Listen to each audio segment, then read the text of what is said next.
What's up, everybody? Derek Anderson, the DA. All right, everybody, check it out. Let's talk a little bit of the box office for Memorial Day weekend. $322 million record-breaking Memorial Day weekend. Look, just what the doctor ordered, right? For some of these ailing movie theaters, exactly what they were looking for. Because, listen, let's be honest. 2025 has been a hot mess, all right? It has not been kind to the movie-going experience, but this weekend to get a bit of a reprieve, Lilo and Stitch coming in at $180 million. Mission Impossible 8, $77 million. If you went to the theaters, man, the lobbies was packed. All right, kids everywhere, popcorn being bought. I mean, the theater owners, they got to love it. Tell them to bring me my money.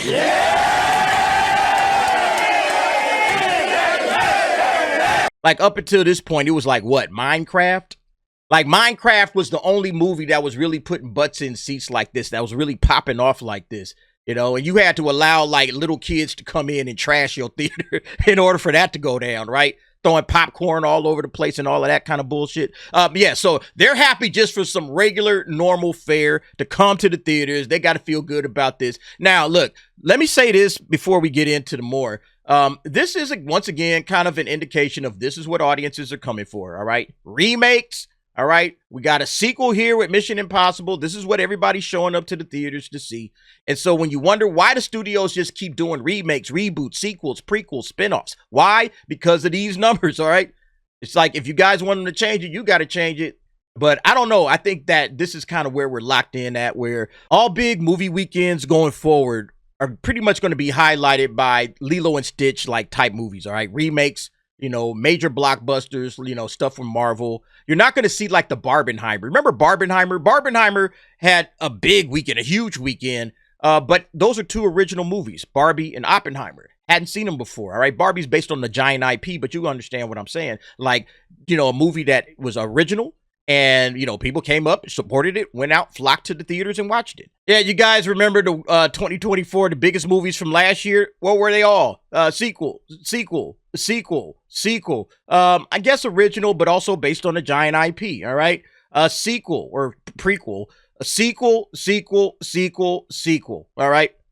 Sequel. You get the point, all right? Everything is, all the big movies going forward, because we keep putting up numbers like this, all right?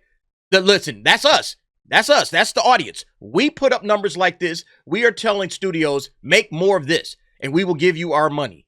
But if you make some original stuff, maybe we'll give you our money, maybe we won't.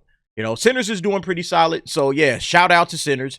Doing pretty good for its budget and everything. And, you know, maybe Ryan Coogler will get opportunities to make even bigger, more original movies. You know, you want those kind of, you know, brains to stay away from franchises. You know, say, hey, man, go out and make the original shit because, you look, we could get some cookie cutter director to come out and make Lilo and Stitch, you know, which was a terrible movie, by the way. His movie is terrible, but it's doing the numbers, all right? It's doing the numbers. But anyway, let's go ahead and chop into the box office. So here we go. Domestic box office weekend 21, Memorial Day weekend. Lilo and Stitch, obviously, in first place, $183 million. Mission Impossible, The Final Reckoning, comes in at $77 million. Final Destination, Bloodlines. All right, in my opinion, is a pretty solid hold, even though I think it made $50 million in the opening weekend or over $50 million. Yeah, this is actually a pretty solid hold for Final Destination Bloodlines at $24.5 million.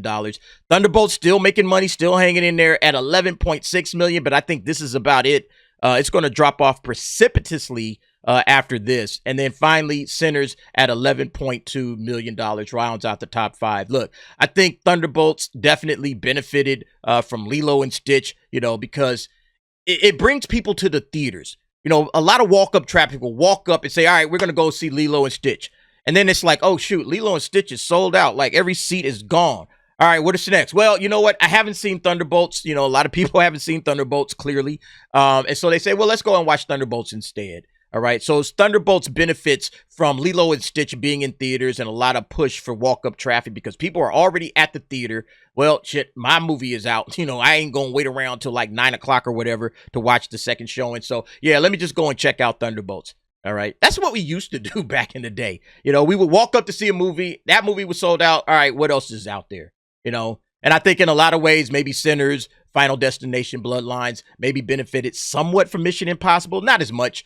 I think a lot of people just wanted to go and see this movie again. Because look, Final Destination, Bloodlines, Sinners, definitely movies that I would watch a second and a third time. Now, that does bring me to Lilo and Stitch. Look, great numbers for its opening weekend. $341 million worldwide. Nothing to sneeze at. All right, nothing to sneeze at. And these are the preliminary numbers. It may go even higher. It may get up to 350. We just got to wait and see how things shook out. But the question is, how's it looking for a Billy? All right, is this thing going to hit $1 billion? In my opinion, it's an easy $1 billion. It's going to get there. But I do have a caveat, and I'm going to throw that out there now, the rewatchability factor. There's a lot of people upset about the ending. You guys already know that. I did a video on that. We talked about it last night on The Office. There's a lot of people upset about the ending. A lot of Lilo and Stitch fans that absolutely would have watched this multiple times, okay? They would have went and saw this movie multiple times if they did it right, And so when they don't do it right, this guy on Screen Rant, I'm upset about Nani's big decision in the Lilo and Stitch live action remake. The question is, are these people going to go and watch it again? Probably not. They're probably going to go back to the Disney original. It's on Disney Plus. You can watch it. All right. So they're probably going to go back to the original, rewatch that a bunch of times. All right. I expect Disney to see like a spike in Disney's or in Lilo and Stitch viewings, this weekend and maybe next weekend or all through the week. But yeah, tickets ain't cheap. To go to the movies is not a cheap thing to do anymore. It's very expensive to take a family of 4. All right. It's going to cost you well over $100 before you get out of there. And so you're talking about, are you going to drop another $100 to take the family again to go watch Lilo and Stitch? Maybe, maybe not. All right.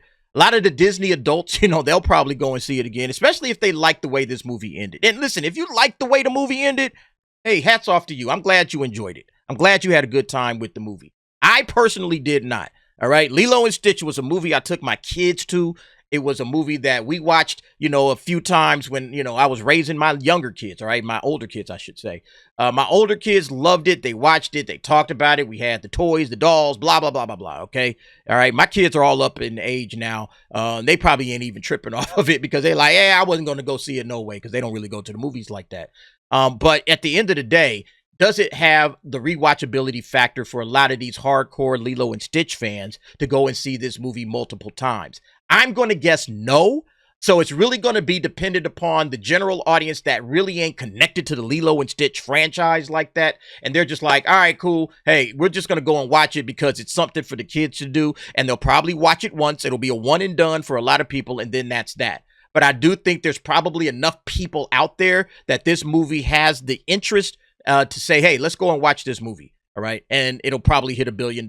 Probably, in my estimation, by its third weekend, all right, before we get to How to Train Your Dragon. And then I think with How to Train Your Dragon, that's going to drag some more people back in. And so that's going to catapult it even higher than $1 billion, all right? But if it does not hit $1 billion, don't forget about this decision, all right? Don't forget about this decision to do what they did with the story and change it up at the end, all right? Don't forget about this decision because it's going to really speak volumes to how everybody felt about this. We all thought Lilo and Stitch was slam dunk $1 billion from the moment that first trailer dropped. We were like, man, Billy, easy. And nobody has wavered from that. I'm not wavering from it now, but if it doesn't hit $1 billion, remember this, all right? Sometimes Disney, you do a little bit too much. You need to kind of stick to the script. Some changes are going to be there. We understand that with a live action, but sometimes you got to stick to the script and at least understand why this thing was popular and what people liked about it, and then just give the folks what they want. All right. I mean, in my opinion, that's what they should be looking at. But coming back to the Thunderbolts, look, I think it's over for the Thunderbolts. I think it's a wrap. I don't think this movie has got much more gas in the tank. $355 million worldwide. That's trash, man. That's trash. That's terrible. For a movie that needed $560 million just to break even, to only get up to about 360, I think it'll probably get to 375. That's probably a safe bet. 375, maybe a little north of that. But that's about it. I think the real culprit here is the international audience. I'd mentioned this before. Generally, Marvel is not 50-50 on the international domestic split. You know, it's normally much higher on the international numbers. You know, domestic can do what it's doing, but normally it's somewhere around like a 40, 60, or, you know, like 40% domestic, 60% international, or 35% domestic and 65% international. And here it's about a 50-50 split, which tells me, yeah, not only has the domestic audience checked out, but also the international audiences ain't checking for the Marvel Cinematic Universe anymore. And that's just the reality of the situation right now. It's another reason why I think that Marvel has to do some soul searching, and probably why they pushed pause on Avengers Doomsday and Avengers Secret Wars and said, hey, guys, let's stop what we're doing and let's try to figure out where we're at, and let's try to get things back on track. Because, look, even a good movie, quote unquote good, people seem to like Thunderbolts, doing very well from a critical and audience perspective. People say they like it, but it's not making money. It's not putting butts in seats, all right? People didn't come and check for it. All right. I said you should have put Sebastian Stan and Bucky Barnes as the lead, but they didn't do that. They put Yelena front center, and it is what it is, you know. But at the end of the day, yeah, the Marvel Cinematic Universe, this is kind of indicative of where things are right now, where even the good movies, nobody's coming to watch it, either domestically or internationally. And so that speaks volumes to where Marvel is at right now. And look, Fantastic Four coming up, it ain't looking that much better, y'all. I mean, it's going to get more money, I think, because it's the Fantastic Four and it has big names in it. You know, Reed Richards and, the Human Torch and the Thing, Invisible Girl. You know, we got Galactus in there. You know, a lot of people are going to show up for that reason. But will it make its money back? You know, or is it going to be right up in here with the Thunderbolts losing money?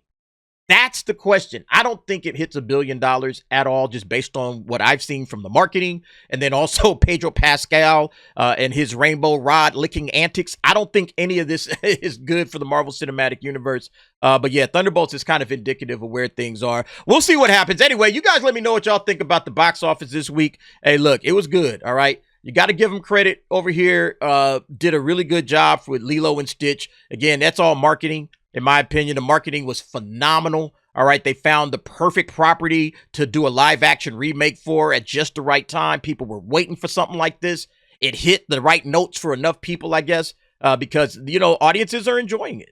You know, I didn't enjoy it. I thought it was a waste of time, and it completely is a subpar version of the original. But nevertheless, $183 million.